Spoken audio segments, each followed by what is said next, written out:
اعوذ باللہ من الشیطان الرجیم بسم اللہ الرحمن الرحیم۔ سورہ مائدہ کی چند آیتیں پڑھ رہا ہوں۔ آیت نمبر 83، آیت نمبر 84، آیت نمبر 85، آیت نمبر 86۔ وَإِذَا سَمِعُوا مَا أُنزِلَ إِلَى الرَّسُولِ تَرَى أعينهم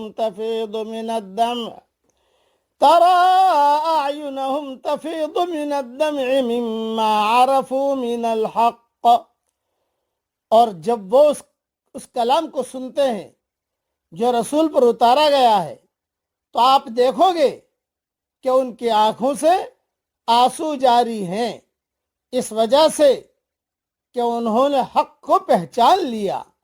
یقولون ربنا آمنا فاکتبنا مع الشاہدین، وہ پکار اٹھتے ہیں کہ ہمارے پیارے رب ہم ایمان لائے، پس آپ ہم کو گواہی دینے والوں میں لکھ دیجئے۔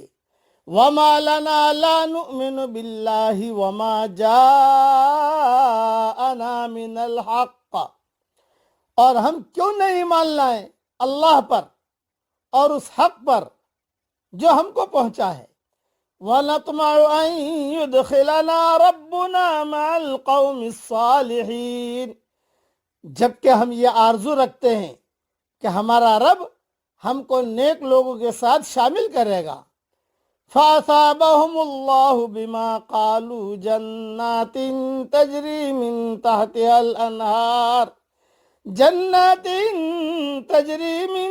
تَحْتِهَا الْأَنْهَارُ خالدین فیہا، پس اللہ ان کو اس قول کے بدلے میں ایسے باغ دے گا جن کے نیچے نہریں بہتی ہوں گی، وہ ان میں ہمیشہ رہیں گے۔ وَذَلِكَ جَزَاءُ الْمُحْسِنِينَ، اور یہی بدلہ ہے نیک عمل کرنے والوں کا۔ والذین کفروا وکذبوا بآیاتنا اولئک اصحاب الجحیم، اور جنہوں نے انکار کیا اور ہماری نشانیوں کو جھٹلایا تو وہی لوگ دوزخ والے ہیں۔ اس کی تشریح اور تفسیر بہت اہم ہے، ادھر دھیان سے سنیے گا۔ حبشے میں جہاں مسلمان مکی زندگی میں 2 مرتبہ ہجرت کر کے گئے، اصحمہ نجاشی کی حکومت تھی، یہ عیسائی مملکت تھی۔ یہ آیات حبشے میں رہنے والے عیسائیوں ہی کے بارے میں نازل ہوئی، تاہم روایت کی روح سے حضرت محمد صلی اللہ علیہ وسلم نے حضرت عمرو ابن امیہ دمری رضی اللہ تعالی عنہ کو اپنا خط دے کر نجاشی کے پاس بھیجا تھا، جو انہوں نے جا کر اسے سنایا۔ نجاشی نے وہ خط سن کر حبشے میں موجود مہاجرین اور حضرت جعفر ابن ابی طالب کو اپنے پاس بلایا اور اپنے علماء اور عباد، زہاد، قسیسین، رہبان، ان سب کو بھی جمع کر لیا۔ پھر حضرت جعفر کو قرآن کریم پڑھنے کا حکم دیا۔ حضرت جعفر رضی اللہ تعالی عنہ نے سورہ مریم پڑھی، جس میں حضرت عیسیٰ علیہ السلام کی اعجاز ولادت اور ان کی عبدیت اور رسالت کا ذکر ہے، جسے سن کر وہ بڑے متاثر ہوئے اور آنکھوں سے آنسو رواں ہو گئے اور ایمان لے آئے۔ بعض کہتے ہیں کہ نجاشی نے اپنے کچھ علماء حضرت محمد صلی اللہ علیہ وسلم کے پاس بھیجے تھے۔ جب آپ صلی اللہ علیہ وسلم نے انہیں قرآن پڑھ کر سنایا تو بے اختیار ان کے آنکھوں سے آنسو جاری ہو گئے اور ایمان لے آئے۔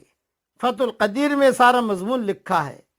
آیت میں قرآن کریم سن کر ان پر جو اثر ہوا اس کا نقشہ کھینچا گیا ہے، اور ان کے ایمان لانے کا تذکرہ قرآن کریم میں بعض اور مقامات پر اس قسم کے عیسائیوں کا بھی ذکر کیا گیا ہے۔ خلاصہ کلام یہ کہ قرآن سن کر ہمیں بھی رونا چاہیے اور ہماری آنکھوں میں سے بھی آنسو آنے چاہیے۔ اور ایک حدیث میں ہے کہ جب نجاشی کی موت کی خبر حضور صلی اللہ علیہ وسلم کو پہنچی تو آپ نے صحابہ سے فرمایا حبشہ میں تمہارے بھائی کا انتقال ہو گیا ہے، حبشہ میں تمہارے بھائی کا انتقال ہو گیا ہے، اس کی نماز جنازہ پڑھو۔ چنانچہ ایک صحرا میں، ایک جنگل میں آپ صلی اللہ علیہ وسلم نے اس کی نماز جنازہ غائبانہ ادا فرمائی۔ صحیح بخاری میں مضمون ہے۔ اس لیے قرآن سن کر اثر لینا، قرآن سن کر آنکھوں سے آنسو نکلنا، اس سے بھی اللہ تعالیٰ ہدایت دیتا ہے۔